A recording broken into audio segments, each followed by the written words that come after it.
السلام علیکم ورحمۃ اللہ وبرکاتہ. کیا حال ہے سب کا؟ الحمدللہ. نحمده ونصلی علی رسولہ الکریم. اما بعد فاعوذ باللہ من الشیطان الرجیم. بسم اللہ الرحمن الرحیم. رب اشرح لی صدری ویسر لی امری واحلل عقدۃ من لسانی یفقہوا قولی. نبی صلی اللہ علیہ وسلم کے زمانے میں دو بھائی تھے. ان میں سے ایک نبی صلی اللہ علیہ وسلم کے پاس آتا، علم حاصل کرتا، آپ کی مجلس میں ہوتا، اور دوسرا محنت مزدوری کرتا تھا، یعنی کماتا وہ تھا. یہ علم حاصل کرتا اور وہ کماتا تھا. تو ایک روز محنت مزدوری کرنے والے بھائی نے نبی صلی اللہ علیہ وسلم سے شکایت کی کہ میرا یہ بھائی میری کچھ مدد نہیں کرتا، یعنی اس کو بس صرف پڑھنے پڑھانے کا شوق ہے، کام کچھ نہیں آتا. آپ صلی اللہ علیہ وسلم نے فرمایا شاید تجھے اللہ تعالیٰ اسی کی وجہ سے رزق دیتا ہو، یعنی تو اس کے لیے بھی کما رہا ہے، اپنے لیے بھی کما رہا ہے، تو شاید تمہارا رزق اس کے علم حاصل کرنے کی برکت سے تمہیں بھی مل رہا ہو. تو بعض اوقات ہم زندگی میں کسی کی مدد کر رہے ہوتے ہیں، خصوصاً ایسے لوگوں کی جو کسی اچھے کام میں لگے ہوئے ہیں اور اپنی دنیا کمانے کا ان کے پاس وقت نہیں ہے. تو یہ کبھی نہیں سوچنا چاہیے کہ اگر ہم نہ ہو تو یہ سروائیو نہیں کر سکتے. ہو سکتا ہے کہ وہ نہ ہو تو آپ سروائیو نہ کریں، کیونکہ کر بھلا ہو بھلا. جب ہم کسی کا بھلا کرتے ہیں تو اپنا ہی بھلا ہوتا ہے. جب کسی پر احسان کرتے ہیں تو دراصل اپنے اوپر کر رہے ہوتے ہیں. ان احسنتم احسنتم لانفسکم. لیکن انسان ہے نا، تھوڑا دلا ہے، جلد گھبرا جاتا ہے، پریشان ہو جاتا ہے، اور جب دوسروں کی طرف سے کوئی تعاون نہیں ملتا تو اس وقت احسان کا رویہ بھول جاتا ہے. یعنی جب تک کوئی ہمارے ساتھ اچھا ہو تو ہمیں بھی اچھا لگتا ہے کہ ہم کسی کے ساتھ اچھا کریں. جب کوئی ہمارے ساتھ اچھا نہ رہے تو پھر اچھا کرنا ہی دراصل احسان ہے، اور وہ جو خالصتاً اللہ سبحانہ تعالیٰ کے لیے ہی کیا جائے. 28واں پارہ. اعوذ باللہ من الشیطان الرجیم. بسم اللہ الرحمن الرحیم. قد سمع اللہ قول التي تجادلك في زوجها وتشتكي إلى الله والله يسمع تحاوركما إن الله سميع بصير. الذين يظاهرون منكم من نسائهم ما هن أمهاتهم إن أمهاتهم إلا اللائي ولدنهم وإنهم ليقولون منكرا من القول وزورا وَإِنَّ اللَّهَ لَعَفُوٌّ غَفُورٌ. بسم اللہ الرحمن الرحیم. سورۃ المجادلہ. قد سمع اللہ قول التي تجادلك في زوجها وتشتكي إلى الله والله يسمع تحاوركما إن الله سميع بصير. اللہ نے یقیناً اس عورت کی بات سن لی ہے جو اپنے خاوند کے بارے میں آپ سے جھگڑ رہی ہے اور اللہ کے حضور شکایت کر رہی ہے، اور اللہ تم دونوں کی گفتگو سن رہا ہے. بلا شبہ اللہ سب کچھ سننے والا، دیکھنے والا ہے. یہ آیات کریمہ انصار میں سے ایک شخص کے بارے میں نازل ہوئی جب اس نے اپنی بیوی کو طویل مدت تک ساتھ رکھنے کے بعد، صاحب اولاد ہونے کے بعد، اپنے اوپر حرام قرار دے دیا تھا. تو اس کی بیوی نے اللہ سبحانہ تعالیٰ کے پاس شکایت کی اور اس کے خلاف مقدمہ لے کر رسول اللہ صلی اللہ علیہ وسلم کی خدمت میں حاضر ہوئی. وہ ایک بوڑھا شخص تھا. اس خاتون نے اللہ تعالیٰ اور رسول اللہ صلی اللہ علیہ وسلم کے پاس اپنے حال اور اس شخص کے حال کے بارے میں شکوہ کیا، اور بار بار کیا اور جرت کے ساتھ کیا اور اس کو ریپیٹ کیا. تو اللہ سبحانہ تعالیٰ نے فرمایا قد سمع اللہ قول التی تجادلک فی زوجہا، کہ اے پیغمبر صلی اللہ علیہ وسلم، جو عورت آپ سے اپنے شوہر کے بارے میں بحث اور جدال کر رہی تھی، اللہ تعالیٰ سے شکایت کر رہی تھی، اللہ تعالیٰ نے اس کی التجا سن لی، کیونکہ نبی صلی اللہ علیہ وسلم کے پاس اس کے لیے کوئی حل نہیں تھا اس وقت. جب وہ کہتی تھی کہ کیا میں اپنے شوہر پر حرام ہو چکی ہوں، تو آپ فرماتے تھے کہ میرا خیال ہے کہ تم حرام ہو چکی ہو. تو وہ کہتی کہ میرے چھوٹے چھوٹے بچے ہیں، اگر میں شوہر کے سپرد کروں گی تو وہ تربیت نہیں کر سکے گا، اور اگر میں ان کو اپنے ساتھ رکھوں گی تو وہ بھوکے مر جائیں گے، میرے لیے اس میں سے کوئی حل نکالیے. تو بار بار کی تکرار کے بعد جب کوئی حل نہ نکلا تو اللہ سبحانہ تعالیٰ نے اس عورت کی بات سنی، اس کی التجا سن لی، ان کی بات جو نبی صلی اللہ علیہ وسلم کے ساتھ ہو رہی تھی سن لی، کیونکہ ان اللہ سمیع، بے شک اللہ سننے والا ہے. یعنی ساری مخلوق بیک وقت اللہ کو پکار رہی ہوتی ہے، اور اللہ تعالیٰ ان میں سے ہر ایک کی الگ الگ سن سکتا ہے. اور یہ اللہ کے سوا کسی کے بس میں نہیں کہ وہ لوگوں کی اس طرح باتیں سنے، مختلف زبانیں، مختلف آوازیں، مختلف اوقات، مختلف ضروریات، مختلف حاجتیں. اب آپ دیکھیے کہ ہم سب مثلا نماز پڑھنے جاتے ہیں، مسجد بھری بھی ہوتی ہے، اور ہر ایک اپنی اپنی دعائیں کر رہا ہوتا ہے، اور اللہ تعالیٰ سب کی سن رہا ہوتا ہے. بصیر، دیکھنے والا ہے، خوب دیکھنے والا ہے، جو اندھیری رات میں سیاہ پتھر پر رینگتی ہوئی سیاہ چونٹی کو بھی دیکھ لیتا ہے. تو یہ اللہ سبحانہ تعالیٰ کے کمال سمع و بصر کی خبر ہے کہ اللہ تعالیٰ چھوٹے بڑے تمام امور کو اپنے سمع و بصر کے ساتھ، یعنی دیکھنے اور سننے کے ساتھ ان کا احاطہ کیے ہوئے ہے. اور اللہ تعالیٰ پھر صرف سنتا نہیں بلکہ مسائل کو حل بھی کرتا ہے. اللہ تعالیٰ نے اس عورت کی مشکل اور مصیبت کو سن لیا اور اس کے ازالے کے لیے حکم بھی نازل کیا. اور اس سننے کے بارے میں آپ دیکھیے کہ حضرت عائشہ کہتی ہیں کہ میں اس خاتون کی بات سن رہی تھی، لیکن مجھے اس میں سے کچھ باتیں سمجھ نہیں آ رہی تھی، اور وہ رسول اللہ صلی اللہ علیہ وسلم سے اپنے شوہر کی کچھ شکایت کر رہی تھی. تو اس سے یہ بھی پتہ چلتا ہے کہ اس عورت کی سمجھداری کتنی تھی کہ جب اپنے شوہر کی شکایت کرنی تھی تو اتنی خاموشی کے ساتھ کی کہ کسی دوسرے کو پتہ نہ چلا، معاملہ وہاں لے کر گئی جہاں سے معاملہ حل ہو سکتا تھا. اور پھر یہ ہے کہ اپنے خاندان اور اپنے گھر کو بچانے کی اس کو فکر تھی، بچوں کی اس کو فکر تھی، اس لیے وہ نہیں چاہتی تھی کہ اس کا شوہر اس کو اپنے سے الگ کر لے. فرمایا تم میں سے جو لوگ اپنی بیویوں سے زہار کرتے ہیں وہ ان کی فی الواقع مائیں نہیں بن جاتی، ان کی مائیں تو وہی ہیں جنہوں نے انہیں جنم دیا تھا، اور جو کچھ وہ کہتے ہیں وہ ایک ناپسندیدہ اور جھوٹی بات ہے، اور اللہ یقیناً معاف کرنے والا بخشنے والا ہے.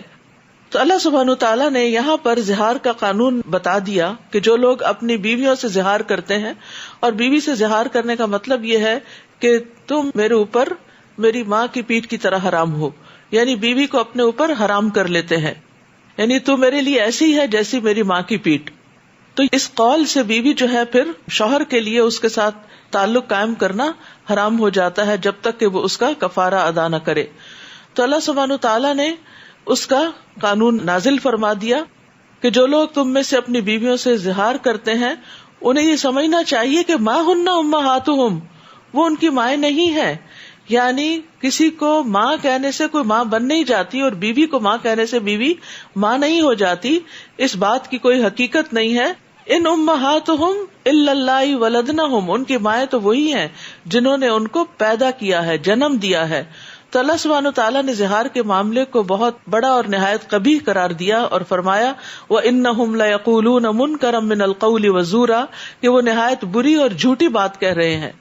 لیکن اس کے ساتھ ساتھ اللہ تعالیٰ غفور الرحیم ہے. وَإِنَّ اللَّهَ لَعَفُوٌّ غَفُورٌ، کہ جو بھی ایسی کوئی مخالفت صادر ہوئی ہے، جب انسان توبہ کر لیتا ہے تو پھر اللہ تعالیٰ اس کو بخش دیتا ہے، اس کے گناہوں کو معاف کر دیتا ہے.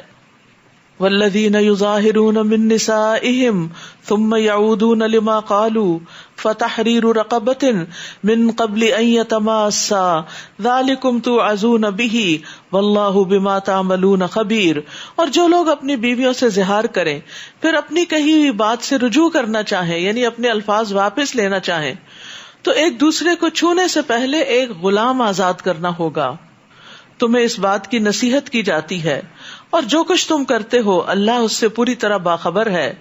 پھر اگر وہ غلام نہ پائے تو ایک دوسرے کو چھونے سے پہلے 2 ماہ کے مسلسل روزے رکھے، اور جو اس بات کی بھی قدرت نہ رکھتا ہو وہ 60 مسکینوں کو کھانا کھلائے. یہ حکم اس لیے کہ تم اللہ اور اس کے رسول پر ایمان لاؤ.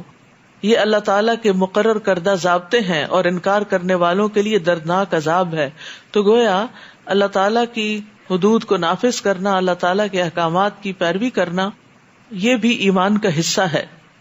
تو یہاں پر اس قول سے، وہ اس ایک بات سے، وہ کہنے کو ایک بات ہے، بیوی کو غصے میں کہہ دیا کہ تم میری ماں کی پیٹھ کی طرح ہو، تو یہ کہنے کو صرف ایک جملہ تھا، لیکن اس جملے سے توبہ کا جو طریقہ ہے یا اس کی مشکل سے جو نکلنے کا طریقہ ہے، یعنی اظہار ختم کرنے کا، رجوع کرنے کا، تو اس میں پھر کیا ہوگا؟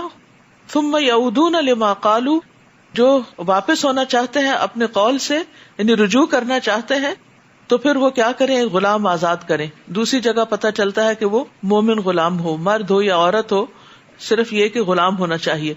اس سے پہلے کہ وہ ایک دوسرے کو ہاتھ لگانے سے مراد صرف میاں بیوی کا ایک دوسرے کو ٹچ کرنا نہیں، مراد اس سے ہم بستری کرنا ہے. یعنی شوہر پر لازم ہے جب تک وہ غلام آزاد کر کے کفارہ ادا نہ کرے، اپنی بیوی سے وہ جماع نہیں کر سکتا جس سے اس نے زہار کیا تھا. فرمایا یہ حکم جو ہے اس کے ذریعے سے تم نصیحت کیے جاتے ہو. اتنا بڑا ایک طرح سے جرمانہ ڈال کے نصیحت کی جا رہی ہے. صرف یہ نہیں ہے کہ زبانی کلامی نصیحت، بلکہ اس مشکل سے نکلنے کے لیے اب ایک بہت بڑی رقم خرچ کرنی پڑے گی. اگر غلام خود کے پاس نہیں تو خرید کے آزاد کرنا ہوگا. تو بہرحال اللہ تعالیٰ بندوں کے عمل سے پوری طرح واقف ہے. پھر یہ کہ اس زمانے میں تو پھر بھی غلام موجود تھے، لیکن اس کے بعد ہر دور میں تو غلامی نہیں، اور اسلام نے اس کو آہستہ آہستہ ختم بھی کیا.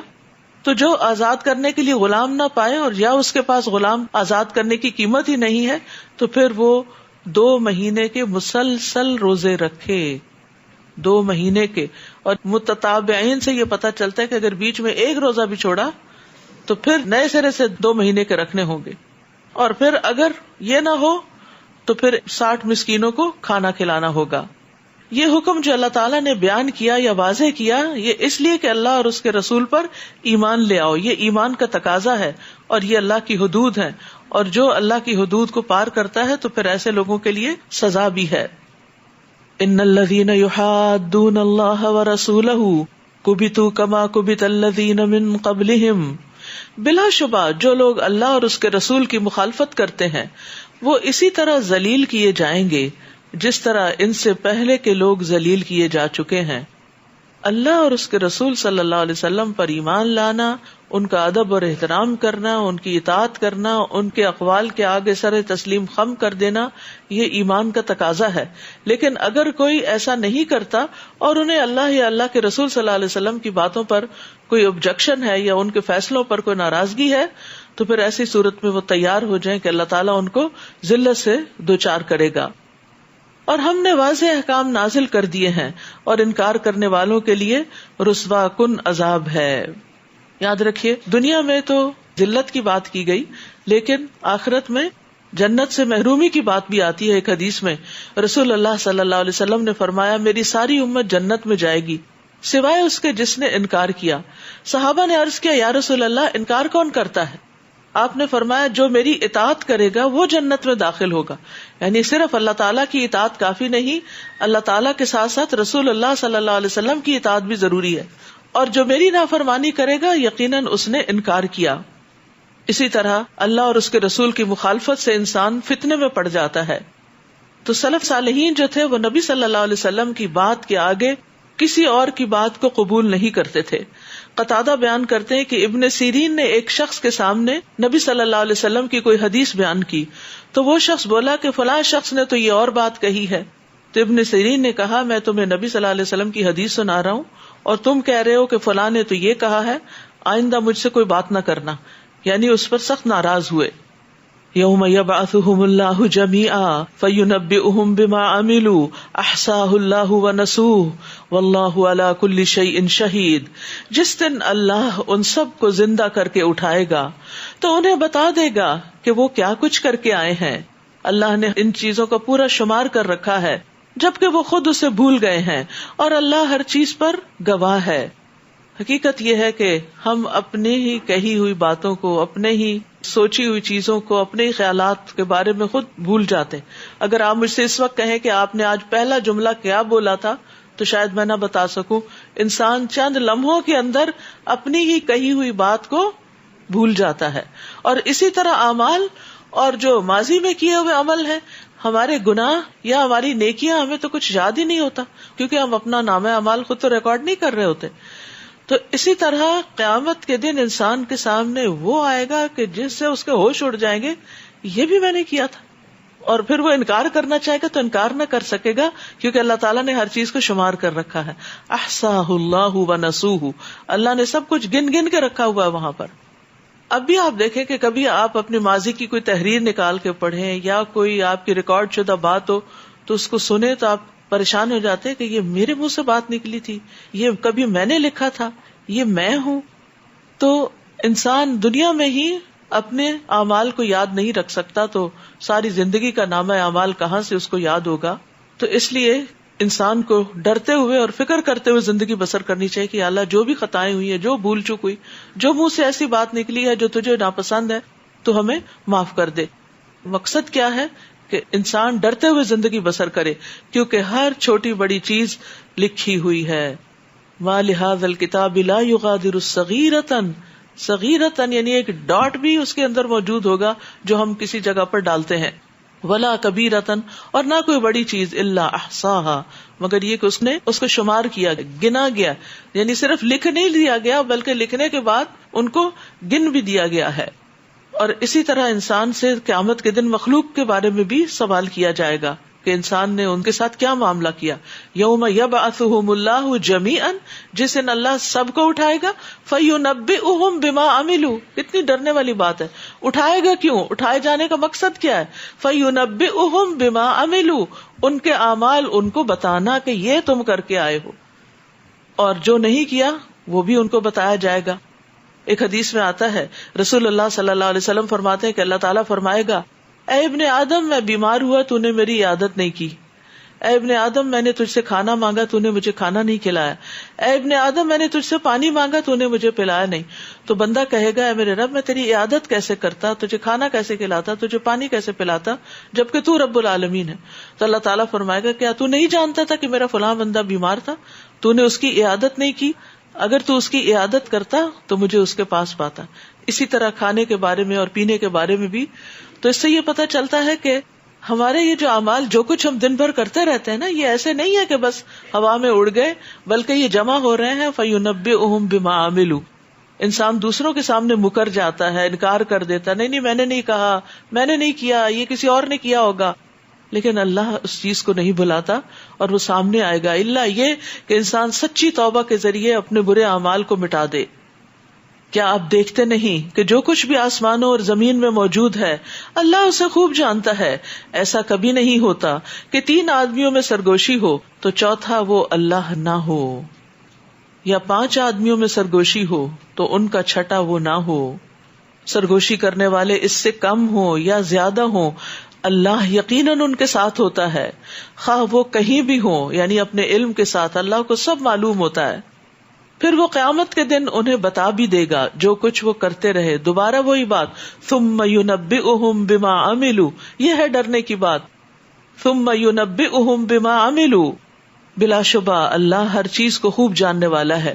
اور ہم اسی بات کو بھول جاتے ہیں کہ یہ ہمیں دوبارہ سامنے دکھایا جائے گا، ہمیں بتایا جائے گا. یہاں سرگوشی سے متعلق کچھ بات کی گئی ہے. ہمارے دین میں بنیادی طور پر کانا پوسی کرنا، کانوں میں باتیں کرنا، اور خصوصاً کسی مجلس میں بیٹھ کے 2 لوگوں کا آپس میں وسپر کر کر کے اسمائل کرنا، یہ ایک ناپسندیدہ حرکت ہے. ہاں الا یہ کہ کوئی شدید ضرورت ہو، کوئی نیکی کا کام ہو جو سب کے سامنے نمایاں نہ کرنا چاہتا ہو انسان، تو اس کی رخصت بھی ہے. لیکن یہ ہے کہ عمومی طور پر اس چیز سے منع کیا گیا ہے. خاص طور پر اگر مجلس میں 3 لوگ ہوں تو 2 آپس میں باتیں کرے اور تیسرے کو اکیلا چھوڑ دیں، کیونکہ یہ چیز اس کو غمگین کرتی ہے.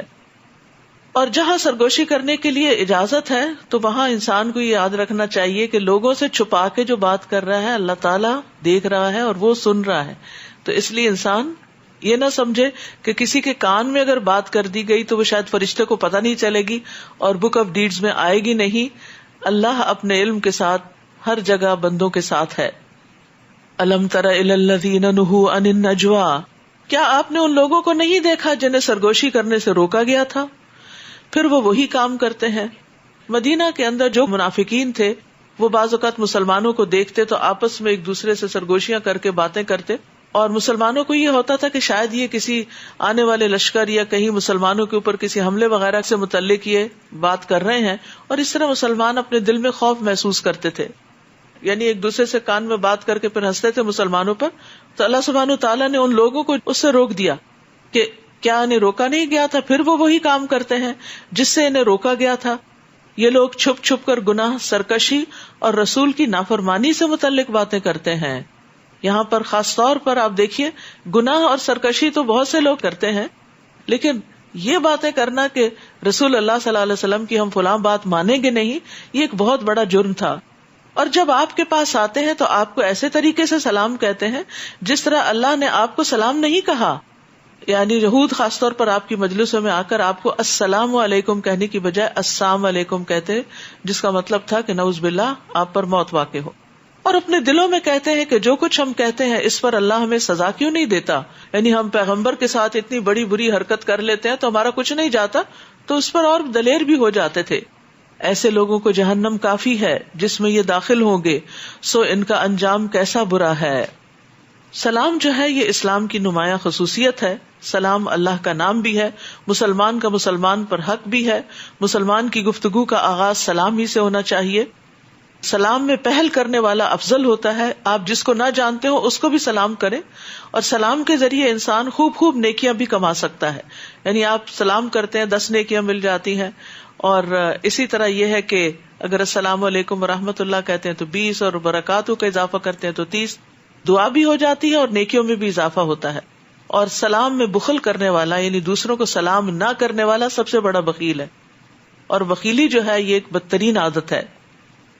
یا ایھا الذین آمنوا اذا تناجیتم فلا تتناجوا بالاثم والعدوان ومعصیۃ الرسول وتناجوا بالبر والتقوى واتقوا اللہ الذی الیہ تحشرون. اے ایمان والو، جب تم سرگوشی کرو تو گناہ، سرکشی اور رسول کی نافرمانی سے متعلق سرگوشی نہ کیا کرو.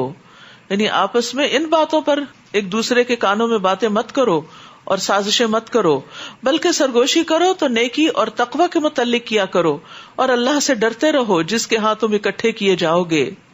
بلا شبہ سرگوشی کرنا شیطان کا کام ہے تاکہ ان لوگوں کو غمزدہ کر دے جو ایمان لائے ہیں، حالانکہ اللہ کے اذن کے بغیر وہ کچھ نہیں بگاڑ سکتے، اور ایمان والوں کو تو اللہ ہی پر بھروسہ کرنا چاہیے.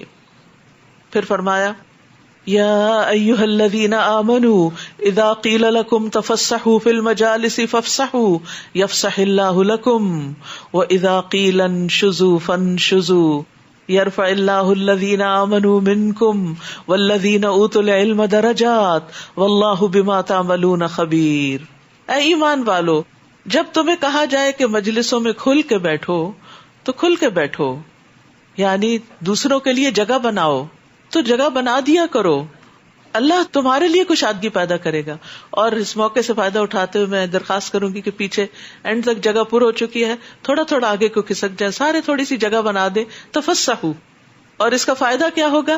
یفسح اللہ لکم، اللہ تمہارے لیے کشادگی پیدا کرے گا، دنیا اور آخرت میں فراخی پیدا کرے گا، رزق میں، مال میں، اولاد میں، قبر میں، جہاں جہاں انسان چاہتا ہے کہ اس کے لیے کوئی جگہ بنا دے اس کو جگہ مل جائے. کیونکہ ہر وقت ہم ہی جگہ دینے والے نہیں ہوتے، بلکہ بہت دفعہ دوسروں کے پاس چانس ہوتا ہے اور انہیں ہمیں جگہ دینی ہوتی ہے. تو اس لیے اللہ تعالیٰ کے اس حکم پر عمل کرتے ہوئے، اللہ کے وعدے کا یقین رکھتے ہوئے اس نعمت کو حاصل کرو اور اس خوشخبری کو پالو. اور کبھی ایسا بھی ہوتا ہے کہ کوئی انسان غلط جگہ بیٹھ جاتا ہے اور وہ وہاں سے لوگوں کا راستہ بلاک کر دیتا ہے.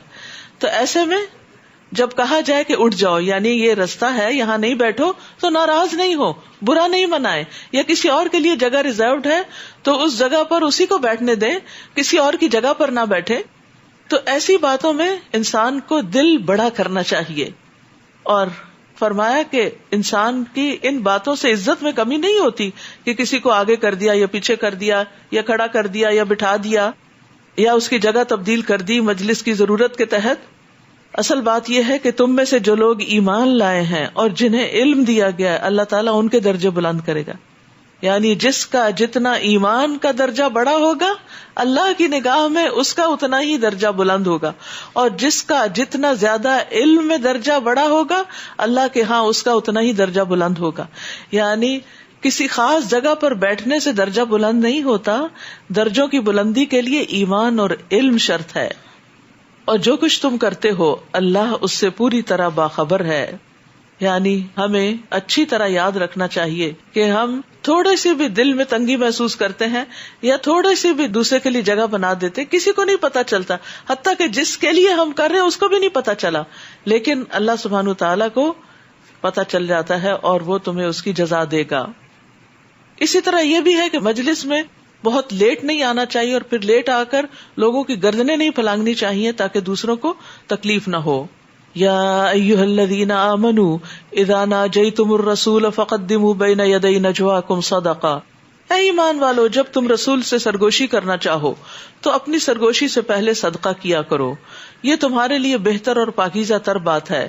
ہاں اگر تم صدقہ دینے کے لیے کچھ نہ پاؤ تو بلا شبہ اللہ بخشنے والا رحم کرنے والا ہے. یعنی ہمارے دین میں بڑی وسعت ہے. یعنی اللہ سبحانہ تعالیٰ ایک حکم بھی دیتا ہے لیکن اس کے ساتھ ساتھ جو شخص معذور ہو یا جس کا ایک جینوئن ریزن ہو اس کو ایگزمپٹ بھی کر دیتا ہے. یہ آیت جو ہے یہ منسوخ ہو چکی ہے. کیا تم اس بات سے ڈر گئے کہ اپنی سرگوشی سے پہلے صدقے ادا کرو، پھر جب تم نے ایسا نہیں کیا اور اللہ نے بھی تمہیں اس سے معاف کر دیا تو اب نماز قائم کرو اور زکوٰۃ دو اور اللہ اور اس کے رسول کی اطاعت کرو، اور جو کچھ تم کرتے ہو اللہ اس سے پوری طرح باخبر ہے. کیا آپ نے ان لوگوں کو نہیں دیکھا جنہوں نے ایسے لوگوں کو دوست بنایا جن پر اللہ کا غضب ہوا؟ نہ تو وہ تم میں سے ہیں، اشارہ ہے منافقین کی طرف، نہ ہی ان میں سے، یعنی نہ تمہارے مخلص ہیں، نہ تمہارے دوست ہیں، نہ ان کے دوست ہیں، اور وہ جانتے بوجھتے جھوٹی باتوں پر قسمیں کھاتے ہیں. اللہ نے ان کے لیے سخت عذاب تیار کر رکھا ہے. بلا شبہ جو کچھ یہ کر رہے ہیں بہت برا ہے. انہوں نے اپنی قسموں کو ڈھال بنا رکھا ہے جس کی آڑ میں وہ لوگوں کو اللہ کی راہ سے روکتے ہیں، لہذا ان کے لیے رسوا کن عذاب ہوگا.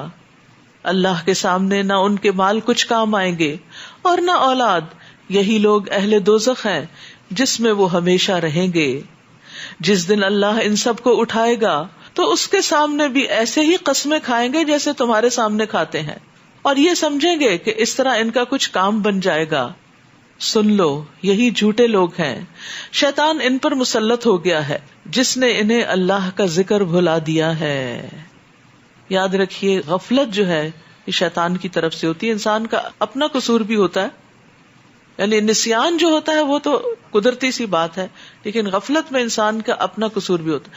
تو یہاں پر غفلت کی وجہ سے شیطان مسلط ہوتا ہے، اور جب شیطان مسلط ہو جاتا ہے تو پھر وہ اللہ کا ذکر بھلواتا ہے. تو اس لیے ہمیں کانشیس رہنا چاہیے، چوکنا رہنا چاہیے. یہی لوگ شیطان کی پارٹی ہے. سن لو شیطان کی پارٹی کے لوگ ہی خسارہ اٹھانے والے ہیں جو لوگ اللہ اور اس کے رسول کی مخالفت کرتے ہیں. یقیناً یہی لوگ ذلیل ترین ہیں. اللہ اکبر، بہت ڈرنے کی بات ہے.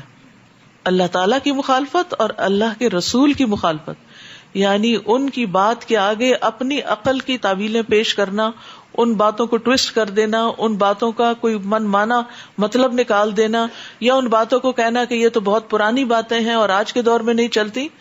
ان سب چیزوں سے ڈرنا چاہیے، کیونکہ اللہ سبحانہ تعالیٰ نے جس کو اپنا رسول بنا کر بھیجا اس پر اعتماد کیا تو، اور اس نے جو کچھ کہا اور جو کچھ صحیح اوتھینٹک سورسز سے ثابت ہے اس کو نہ ماننا ایک بہت بڑی علمی خیانت بھی ہوتی ہے اور اللہ تعالیٰ کی ناراضگی کا باعث بھی بنتی ہے. اور یہاں پر بار بار ذلت کی بات کی گئی ہے کہ جو لوگ اللہ اور اس کے رسول کی مخالفت کرتے ہیں اولئک فی الاذلین، یہی لوگ ذلیل ترین ہیں. کتب اللہ لاغلبن انا ورسلی ان اللہ قوی عزیز، اللہ نے لکھ رکھا ہے کہ میں اور میرے رسول ہی غالب رہیں گے. بلا شبہ اللہ بڑا زور آور اور غالب ہے. اور یہ حقیقت ہے، 1400 سال سے ایسی کوششیں ہر دور میں ہوتی رہی ہیں کہ لوگوں نے قرآن و سنت کی مخالفت کی، اسلام کے خلاف سخت قسم کا پروپیگنڈا ہوتا رہا، لیکن الحمدللہ آج بھی دین اپنی اصل شکل میں موجود ہے. جو اس سے فائدہ اٹھائے ان صاف چشموں سے، وہ چشمے آج بھی اویلیبل ہیں، اگرچہ ان کو گدلا کرنے کی ہمیشہ کوشش کی جاتی رہی ہے. اور پھر آخرت میں تو ظاہر ہے کہ فیصلہ اللہ ہی کا ہوگا، غالب تو اللہ ہی رہے گا. جو لوگ اللہ اور آخرت کے دن پر یقین رکھتے ہیں، آپ کبھی انہیں ایسا نہ پائیں گے کہ وہ ایسے لوگوں سے دوستی کریں جو اللہ اور اس کے رسول کی مخالفت کرتے ہوں. یعنی ایسے لوگ دوستی کے قابل بھی نہیں، ان کی صحبت اختیار نہیں کرنی چاہیے، کیونکہ اس سے انسان کے اندر بگاڑ آنے کا اندیشہ ہے. خواہ وہ ان کے باپ ہوں، قریبی خونی رشتہ داری کیوں نہ ہو، یا بیٹے ہوں یا بھائی ہوں یا کنبے والے ہوں، اپنی فیملی اور رشتہ دار جو ہیں جب وہ ملے، خاندانی کی کوئی پارٹی دعوت ہو اور وہاں اس طرح کوئی دین کا مذاق اڑانے لگے تو وہاں سے ہٹ جائیں، اپنی ناراضگی کا اظہار کریں. یہ نہیں کہ بدتمیزی شروع کر دیں، بد اخلاقی کا مظاہرہ کریں، لیکن یہ ضرور بتا دیں کہ چاہے آپ بھائی ہیں یا باپ ہیں یا کوئی بھی، لیکن اللہ کے رسول اس سے آگے ہیں، اللہ کا دین اس سے اوپر ہے، اس معاملے میں کوئی کمپرومائز نہیں ہوگا. یہی لوگ ہیں یعنی جو ایسے موقع پر اپنی ریزسٹنس دکھائیں اور ناراضگی کا اظہار کریں، تو یہی لوگ ہیں جن کے دلوں میں اللہ نے ایمان ثبت کر دیا. یہ ایمان کی علامت ہے، اور اپنی طرف سے ایک روح کے ذریعے انہیں قوت بخشی ہے. یعنی اس وقت انسان گھبرا رہا ہوتا ہے، یہ تو بڑے ہیں، یہ بزرگ ہیں، یہ انکل ہیں، یہ فلاں ہیں، یہ بڑے پڑھے لکھے ہیں، یہ تو بڑے قابل ہیں، یہ بڑے ذہین ہیں. بعض اوقات ذہین لوگوں سے ہی ایسی چیزیں بڑی ہوتی ہیں کیونکہ وہ اوور کانفیڈنٹ ہو جاتے ہیں اور وہ نعوذ باللہ اللہ اور اس کے رسول کو بھی چیلنج کر دیتے ہیں، قرآن کی آیتوں کو چیلنج کر رہے ہوتے ہیں، مذاق اڑا رہے ہوتے ہیں یا پھر حدیثوں کا مذاق اڑا رہے ہوتے ہیں. تو ایسے موقع پر انسان کو ڈرنا نہیں چاہیے، کیونکہ اللہ سبحانہ تعالیٰ کی حفاظت ان کے ساتھ ہوتی ہے اور اللہ تعالیٰ نے اپنی طرف سے ایک روح کے ذریعے انہیں قوت بخشی ہے. اللہ انہیں ایسے باغوں میں داخل کرے گا جن کے نیچے نہریں بہ رہی ہوں گی، وہ ان میں ہمیشہ رہیں گے. اللہ ان سے راضی ہو گیا اور وہ اس سے راضی ہوئے. یہی اللہ کا گروہ ہے. سن لو، اللہ کے گروہ کے لوگ ہی فلاح پانے والے ہیں، کامیاب ہونے والے ہیں. یعنی اللہ کی رضا کے لیے لوگوں سے ناراض ہونے پر یہ خوبصورت عوض ہے. کیونکہ بعض اوقات ہم یہ کہتے ہیں نا کہ سارے ہی ہم سے خوش رہیں، راضی رہیں، کوئی ہم سے ناراض نہ ہو، کوئی ہمارے بارے میں یہ نہ سوچے کہ ہم بہت تنگ دل ہیں یا تنگ نظر ہیں یا بائسڈ ہیں. نہیں، جہاں اللہ اور اس کے رسول کی بات آ جائے وہاں پر کوئی تنگ نظری کی بات نہیں ہے، کوئی باعث ہونے کی بات نہیں. حق صاف صاف کھلا کھلا واضح ہے، جو غلط ہے وہ غلط ہے، اس کو صحیح نہیں کہا جا سکتا. ورنہ دوسری طرف اللہ اور اس کے رسول کی ناراضگی مول لینے والی بات ہے. اور اگر کوئی شخص اللہ کو راضی کرتا ہے اور اس کی پرواہ نہیں کرتا کہ کوئی اور اس سے راضی ہے یا نہیں، تو پھر اللہ تعالیٰ اپنی طرف سے دائمی نعمتیں اس کو عطا کرے گا.